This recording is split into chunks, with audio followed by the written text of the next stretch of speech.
I've been going to Comic-Con since I was a little kid with my father and my brother Mikey. So every time I walk into a Comic-Con, it's just like this, rush of excitement. And, Comic-Cons are kind of all about ideas and possibilities and people celebrating it and dressing up. I love seeing people dressed up. It's the coolest. How most people know me is through music. But, as a kid, I was heavily into comics so much that by the time I was in high school, I knew that I wanted to be a comic writer and an artist.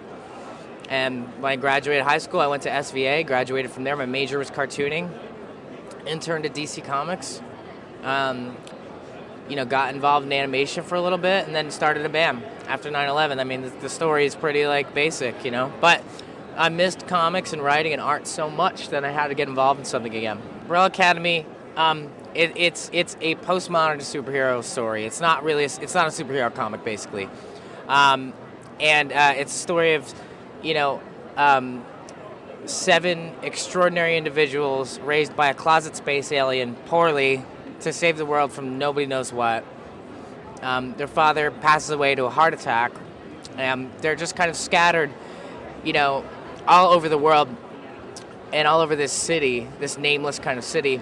It's really a story about disillusionment and potential, aspirations, where your life is headed. Maybe it's not exactly where you wanted it to be. It's kind of about that.